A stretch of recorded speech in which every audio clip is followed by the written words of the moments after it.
स्वागत है आपका हमारे चैनल पर। एक शांत और सम्मानित प्रोफेसर जिसने पूरी जिंदगी समाज को ज्ञान दिया, एक दिन अपने सभी वयस्क बच्चों को अचानक घर पर डिनर के लिए बुलाता है। लंबे समय बाद पूरा परिवार एक साथ बैठा है। हंसी, हल्की नोकझोंक, पुरानी यादें, सब कुछ सामान्य लगता है, लेकिन पिता के चेहरे की गंभीरता कुछ और ही कहानी बयां कर रही होती है।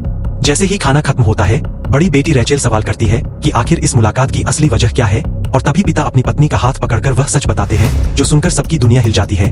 वे दोनों सरकार की स्वैच्छिक इच्छा मृत्यु योजना में शामिल हो चुके हैं। पिता समझाते हैं कि पृथ्वी अब अपने आखिरी दौर में है, संसाधन खत्म हो रहे हैं, जलवायु बिगड़ चुकी है और इंसानों की बढ़ती संख्या ही इस विनाश का कारण बन गई है। इसलिए सरकार ने एक कठोर लेकिन जरूरी फैसला लिया है।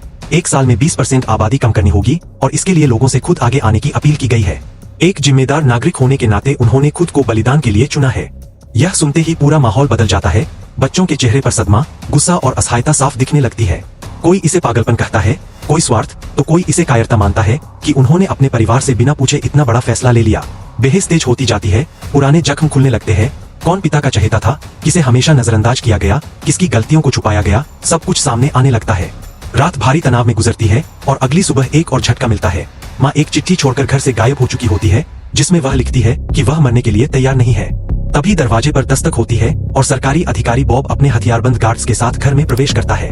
शुरुआत में उसका व्यवहार विनम्र होता है, लेकिन जैसे ही उसे पता चलता है कि माँ भाग गई है, उसका चेहरा बदल जाता है। वह सख्ती से कहता है कि नियम नहीं बदलेंगे, उसे 2 शव लेकर ही जाना है, चाहे जो हो।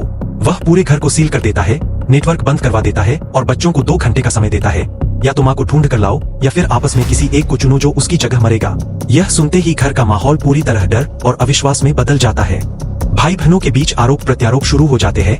कोई कहता है कि पिता का फैसला गलत था, कोई कहता है कि अब बचने का एक ही तरीका है कि किसी एक को बलि दे दी जाए। बॉब इस आग में घी डालने के लिए हर किसी के राज खोलना शुरू कर देता है।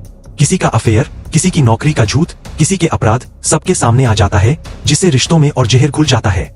रैचेल, जो हमेशा से प्रैक्टिकल रही है, हालात को अपने हिसाब से मोड़ने की कोशिश करती है और चुपके से एक चाकू छुपा लेती है, जबकि नोआ, जो परिवार में खुद को हमेशा अलग महसूस करता था, सबको एकजुट रहने और बॉब के खिलाफ खड़े होने की बात करता है, लेकिन कोई उसकी बात पर भरोसा नहीं करता। इसी बीच नोआ अपनी गर्लफ्रेंड ग्रेस को मदद के लिए मैसेज भेजने में कामयाब हो जाता है, उम्मीद करते हुए कि वह पुलिस लेकर आएगी, लेकिन बाहर की दुनिया भी अब उतनी सुरक्षित नहीं रही। ग्रेस जैसे ही घर के पास पहुंचती है, बॉब के आदमी उसे गोली मार देते हैं और यह खबर नोआ को अंदर तक तोड़ देती है। गुस्से और दर्द में डूबा नोआ अब सिर्फ जिंदा रहने के लिए नहीं, बल्कि बदला लेने के लिए लड़ने लगता है।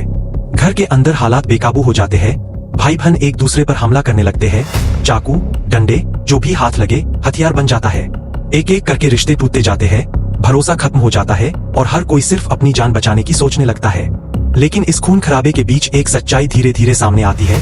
असल दुश्मन वे खुद नहीं, बल्कि वह सिस्टम है जिसने उन्हें इस हालत में पहुंचाया है। समय खत्म होने के करीब आता है और जब बॉब आखिरी फैसला लेने के लिए लौटता है, तो बचे हुए भाई बहन अचानक एकजुट हो जाते हैं।